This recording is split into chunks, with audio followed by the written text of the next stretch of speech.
الحمدللہ الذی کفا وسلام علی عبادہ الذین اصطفى اما بعد قال اللہ تعالی فی القرآن المجید والفرقان الحمید الی النبی الحبیب الکریم اعوذ باللہ من الشیطان الرجیم بسم اللہ الرحمن الرحیم هل يستوی الذین یعلمون ولا یعلمون صدق اللہ مولانا العظیم وبلغنا رسولہ النبی الامین الکریم ونحن علی ذلک لمن الشاہدین والشاکرین والحمد للہ رب العالمین. تو کونے میں ڈال دیں.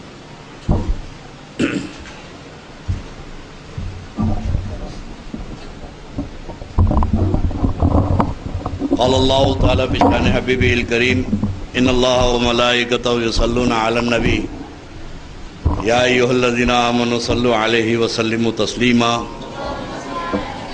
اللہم صلی علی سیدنا محمد وعلی آل محمد وبارک وسلم صلاۃ و سلاما علیک یا رسول اللہ صلاۃ و سلاما علیک یا حبیب اللہ. بے عمل سمت عمل جائیں گے انشاءاللہ. بے عمل سمت عمل جائیں گے انشاءاللہ اور عظمتیں کھوئی ہوئی پائیں گے انشاءاللہ. عظمتیں کھوئی ہوئی پائیں گے انشاءاللہ. اب وقت تو ٹھہر مسلمان تو ہو لینے دے. وقت تو ٹھہر مسلمان تو ہو لینے دے. سارے عالم پہ ہم ہی چھائیں گے انشاءاللہ. سارے عالم پہ ہم ہی چھائیں گے انشاءاللہ. ایک بار بارگاہ رسالت و آل رسالت میں درود شریف کا نذرانہ پیش فرما دیں. اللہم صلی علی سیدنا محمد وعلی آل محمد مبارک وسلم صلاۃ و سلاما علیک یا رسول اللہ صلاۃ و سلاما علیک یا حبیب اللہ. مذہبی جلسوں کا انداز اور ہوتا ہے اور سیاسی جلسوں کا انداز اور ہوتا ہے. عموماً جو جلسے ہوتے ہیں اس میں یہ ہوتا ہے کہ جتنے اسٹیج پہ بیٹھے ہوئے ہیں سب کی طرف توجہ دینا پڑتا ہے. یہ حضرت تشریف فرمائے، یہ حضرت بیٹھے ہیں، مولانا عبداللہ قریشی صاحب، قاضی نور حضرت صاحب قبلہ اسٹیج پہ بیٹھے، معزز علماء. تو اس میں کافی وقت چلا جاتا. اصل جو بات بولنا رہتی ہے وہ تو رہی جاتی ہے. بہرحال میں دل کی گہرائیوں سے اسٹیج پہ بیٹھے ہوئے بزرگوں کا، علماء کا اور معززین و عمائدین کا، اور باہر سے ایک ریاض سے تشریف لائے ہیں اور میرے آنے میں تھوڑی سی تاخیری ہو گئی کہ میرے مرید مدراس چنائی کے رہنے والے ہیں، ڈاکٹر اینستھیسیا کے پروفیسر ہیں دمام میں.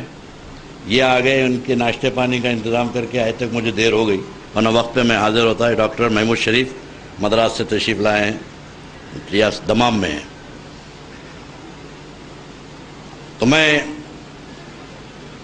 ابھی عارف قریشی صاحب کی بھی مختصر سی تقریر، مگر بات جو ہوتی ہے نا وہ دل سے جو نکلتی ہے وہ اثر رکھتی ہے. لفظ کتنے بولے، ٹائم کتنا لیے، مقصد یہ نہیں ہے کہ آدمی کیا بولنا چاہتا ہے، اس کے اندر کیا جذبہ ہے. ہم تو دل سے یہی متاثر ہیں کہ آپ جیسے لوگ اپنا وقت نکالتے ہیں. یہ ڈیوٹیز ہیں.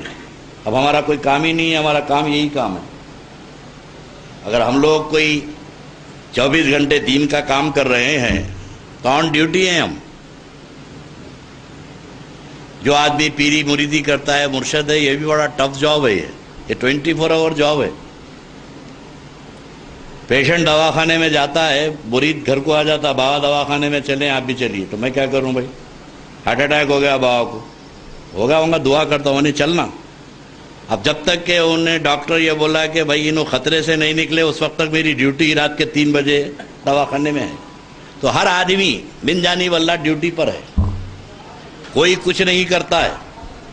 اللہ جو نیچر پہ پیدا کرتا، اللہ تعالیٰ جس خصلت پہ پیدا کرتا وہی کام آدمی کر رہا ہے. کچھ لوگوں کا کام ہے برائی کرنا، برے کاموں میں پھنسے ہوئے ہیں، لوگوں کی غیبت کرنا، برائی کرنا. تو میں کہتا ہوں کہ بھائی خانقاہی مزاج میں اگر آ جاؤ تم، اولیاء اللہ کی تعلیمات میں تو کوئی آدمی کچھ نہیں کر رہا ہے، وہی کر رہا ہے جو اس کو ڈیوٹی دی گئی ہے. کچھ لوگ خیر کے کام میں لگے ہوئے ہیں، اللہ تعالیٰ نے ان کو یہ صلاحیت عطا فرمائی ہے. فارسی میں گلستان ایک کتاب ہے، شیخ سعدی رحمۃ اللہ علیہ اس کے اندر لکھتے ہیں کہ اگر کوئی شخص بادشاہ کی خدمت کر رہا ہے تو یہ احسان مت بجاتا کہ تو بادشاہ کی خدمت کر رہا ہے، بلکہ تو یہ احسان مند رہ جا کہ بادشاہ تجھ سے خدمت لے رہا ہے۔ تو یہ دنیاوی بادشاہوں کا جب یہ عالم ہے، تو جو لوگ دین کی خدمت میں لگے ہوئے ہیں، اب خدمت کا مختلف طریقے ہیں، کوئی آدمی اپنی ذات سے خدمت کر رہا ہے اور کوئی آدمی اپنے مال سے خدمت کر رہا ہے۔ تو زندگی کے دو پہلو ہیں، مالدار، سرمایہ دار اور یہ دیندار۔ دین کے کام کرنے والوں کا کام یہ ہے کہ 24 گھنٹے ہر یہی کام کرے، کوئی بھی کام پارٹ ٹائم نہیں ہوتا، پارٹ ٹائم کام ہر جگہ ادھورا ہوتا، فل ٹائم ہونا۔ ہمارے بزرگوں میں میرے دادا کا ایک واقعہ ہے کہ حیدرآباد کے بہت بڑے نواب تھے، ناظم جنگلات، حضرت کے مرید تھے، حضرت کے پاس جب بھی آتے بولے سرکار تسبیح پڑھتے رہتے تھے، ہمارے دادا میرے حضرت، تو سرکار تسبیح دے دیجئے، تسبیح دے دیجئے، جانا آپ اپنا کام کرو، نہیں دیتے تھے۔ پھر آئے، جب بھی ملنے آتے سرکار تسبیح دے دیجئے، جاؤ۔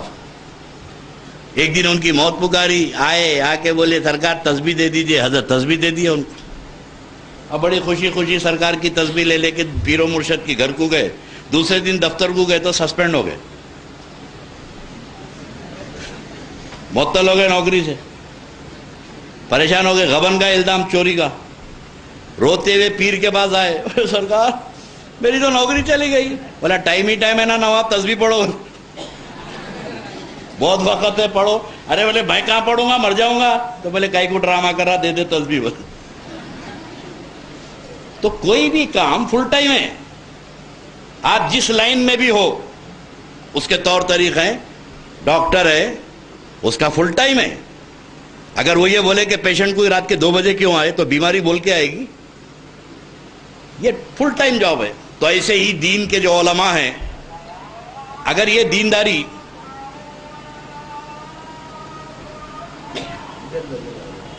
ایک مسجد کی اذان تو ہو جانے دو، کہاں کی ہو رہی ہے؟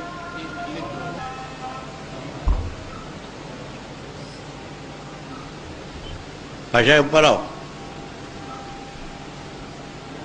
ذرا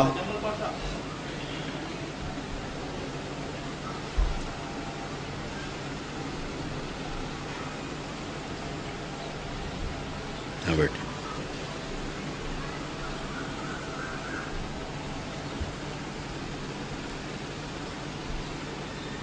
حقیقت میں پوچھو تو یہ لاؤڈ اسپیکر پہ اذان کا بہت مخالف ہوں میں، اور اصولاً نہیں ہونا چاہیے۔ اب آپ بولیں گے میری مسجد میں خود ہے، لیکن دل کی گہرائیوں سے میں مخالف ہوں لاؤڈ اسپیکر پہ اذان کا۔ جس ملک میں آپ رہتے ہیں اس ملک میں رہنے کے کچھ ڈھنگ ہے، طریقے ہیں۔ صبح سے شام تک اگر یہی بھجن کی آوازیں آپ کو پہنچی تو کتنی تکلیف ہوتی، آپ دوسرے کے احساسات کا خیال ہی نہیں کرتے۔